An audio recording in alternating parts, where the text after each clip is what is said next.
그러니까 외상외과의 의료진들은 이 사람을 생명으로 생각을 하는 거고, 심평원에서는 예산을 생각하는 거잖아요. 그 현장에서 그거를 판단할 때 그 사람이 그냥 막 하지는 않아요. 최종적으로 사망할 줄 알았으면은 사실 그럴 거면 의사 안 하고 저기 점집 차리지.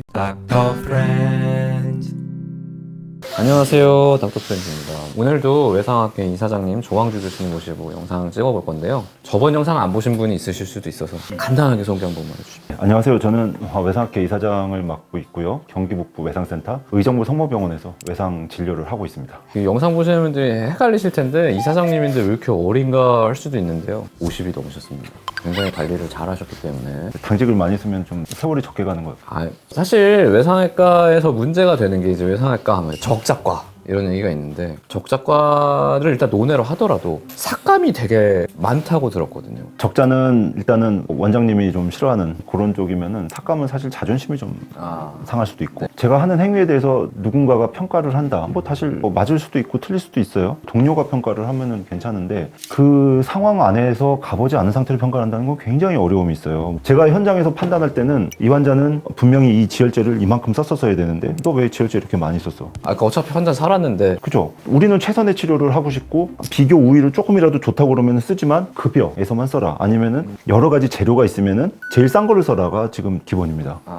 이게 사실 돌아가는 사고의 흐름이 다른 것 같아요. 그러니까 외상외과의 의료진들은 이 사람을 생명으로 생각을 하는 거고, 심평원에서는 예산을 생각하는 거잖아요. 더 싸게 할 수 있었는데 왜 굳이 비싸게 했어? 이런 느낌인 거잖아요, 사실. 혹시 심평원에서 삭감을 하시는 분들이 현장에 와서 좀 참관을 하거나 하는 그런 프로그램이 있나요? 아니요, 없습니다. 없죠. 그러니까 저는 그래서 더 문제가 생기는 거라고 생각하거든요. 현장이 어떻게 돌아가는지, 현장에서 이 사람들이 의사결정을 어떤 식으로 내리는지, 의사결정에 주어지는 시간이 초 단위인지 분 단위인지 시간 단위인지 이런 거를 보면 그분들은 후향적으로 결과만 보고 이거 이렇게 해도 됐을 것 같은데 라는 추정으로 삭감을 하는 거잖아요. 근데 현장에 와서 보면 조금 더 현장의 어려움을 알게 되고, 의료진들이 어떠한 과정을 통해서 이런 결정을 하는지 알게 되니까 이런 것들이 저는 좀 반드시 필요하다고 생각을 합니다.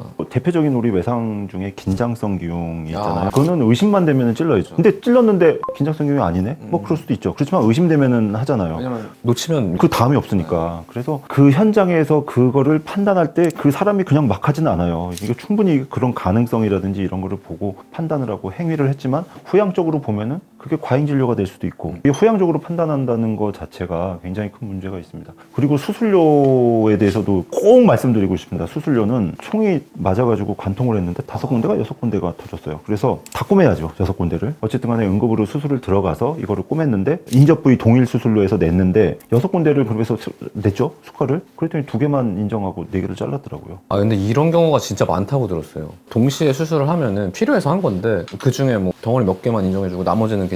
그 다음에 우리 간이 다쳐가지고 담낭하고 같이 다치면은 뭐 담낭 떼고 간도 이렇게 같이 하는데, 야, 담낭료는 그냥 뭐 서비스인데 그냥 그거 왜 그걸 받으려고 그래, 삭감. 이게 수가가 엄청 비싸면 모르겠어요. 담낭 절제술 수가가 뭐 한 500만 원, 1000만 원 하면 모르겠는데 그런 것도 아니잖아요, 전혀. 그럴 때 이제 의의 제기를 하잖아요. 그럴 때 어떤 게 근거로 오는 거예요? 그러니까 근거가 있으니까 삭감을 할 건데. 그 근거는 없어요. 그냥 연속된 수술로 본다. 그러니까 여러 개를 해서 다 하나하나 내면은 뭐 하나하나 다 받아. 그냥 이것만 받고 그냥 끝내. 뭐 이 정도의 의미로 보여집니다. 애누리를 국가에서 많이 하네요. 그 다음에 아시겠지만은 에크모라고. 에크모. 심장이 멈췄거나 폐가 어쨌든 간에 기능을 안 하면은 최종적으로 살리는 거죠. 사실은 안 하면 죽을 안 하면 무조건 환자한테 이제 이거를 최후의 어떤 희망 같은 걸로 사용을 해보는 거잖아요. 이렇게 하고 시간을 벌어서 이제 다른 걸 해보고. 그러면 했는데 그것도 우리가 100%는 아닌데 사망하면은 과잉 진료가 되는 거죠. 왜 사망할 환자한테 이걸 썼냐가 되는 거죠. 최종적으로 사망할 줄 알았으면은 사실 그럴 거면 의사 안 하고 저기 점집 차리지. 예를 들자면은 환자가 앞에 병원에서 조금 진단이 늦어서 왔다. 예. 뭐 그러면은 그래도 그 현재 시점에서 최선을 다하는 거잖아요. 항상 그 현재 시점에서 어찌됐든 간에 그 최선을 다한 게 부정을 당하는 거거든요. 굉장히 사기 저하가 너무너무 심해요, 이거는. 그리고 과 전체에서도 재정적으로 계속해서 손해가 쌓이는 거잖아요. 그 다음에 삭감액의 일부를 우리 인센티브에서 까이죠. 이게 아예 삭감 낼 걸 알지만 나는 그냥 이 환자는 어찌됐든 살려야 되겠어. 그냥 쓰고 나서 삭감 맞는 경우도 있어요. 사실 그거보다 아래를 썼다고 해서 그 사람이 사망을 하면 억울하잖아요. 혹시나 내가 이걸 썼으면은. 그거는 의료진으로서 훨씬 큰 후회가 될 것 같긴 합니다. 되죠. 그렇지만 그런 중차대한 상황에서 이런 고민을 하게 만든다는 것 자체가 문제죠, 사실. 저도 이제 안 좋은 환자가 사망을 했어요. 그러면은 그게 운전할 때 한 3, 4일? 어쩔 때는 일주일 정도 계속 수술 장면이 머리에서 필름이 돌아요. 계속 돌아요. 그러면은 어쩔 때 이제 지혈제를 썼는데 조금 더 많이 쓸 걸 그랬나? 내가 좀 더 많이 썼으면 어땠을까? 막 이런 생각을 할 때면은 되게 속상하죠.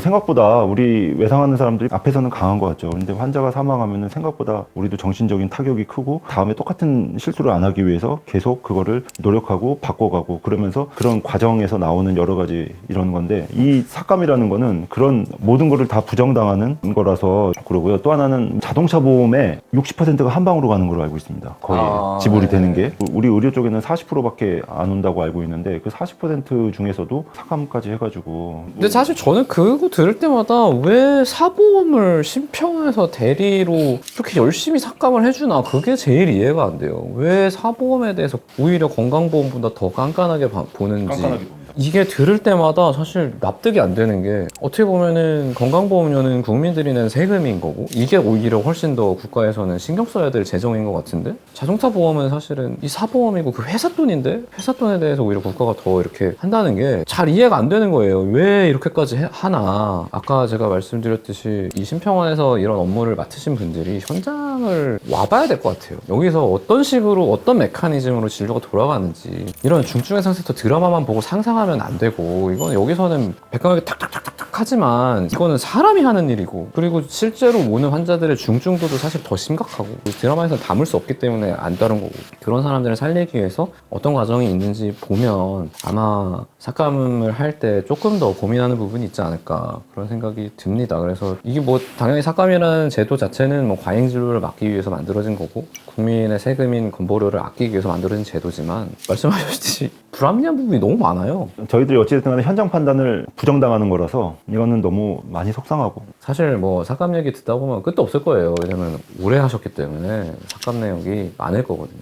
저기 근데 삭감을 할 때 우리 그 항의서를 쓸 때 처음에는 어떻게 썼냐면은 논문을 이렇게 첨부하고 이렇게 썼거든요. 요새는 어떻게 쓰냐면요. 요새 제가 당직도 많이 써서 환자도 감정이 오셨어요? 그렇죠. 감정으로 써야죠. 이렇게 어려운 데다가 이 사람 살리느라고 밤에 새벽 3시부터 6시까지 막 수술도 하고 요새 이렇게 자꾸 삭감하면 원장님한테 불려가서 혼돈하고 외상하는 사람도 많지 않은데 좀 살려주세요. 뭐 이렇게 쓰니까 에비던스 베이스드가 아니고 이모션 베이스드인데 그렇죠. 이모션 베이스드라니까 좀 나은 것 같아요. 약간 슬프네요 이거 진짜. 네, 오늘 삭감에 대한 얘기를 들어봤는데요. 들을 때마다 참 확실히 노력이 부정당하는 느낌이 너무 드실 것 같고 좀 부당한 부분이 너무 많다고 생각이 듭니다. 그래서 혹시라도 심평원 관계자분이 영상 보시면 한 번쯤 생각을 해보시면 좋을 것 같고 또 이게 실제로 실행하는 실무진들은 위에서 지침이 있어서 하는 것일 수도 있거든요. 그래서 좀 정책 관련해가지고 좀 이런 것들도 외상외과를 정말 정상화하고 살리고 싶으면 이런 것들도 좀 고쳐야 되지 않나 그런 생각이 많이 듭니다. 네, 오늘 와주셔서 정말 감사하고 다음에 저희는 더 유익하고 좋은 영상으로 찾아뵙도록 하겠습니다.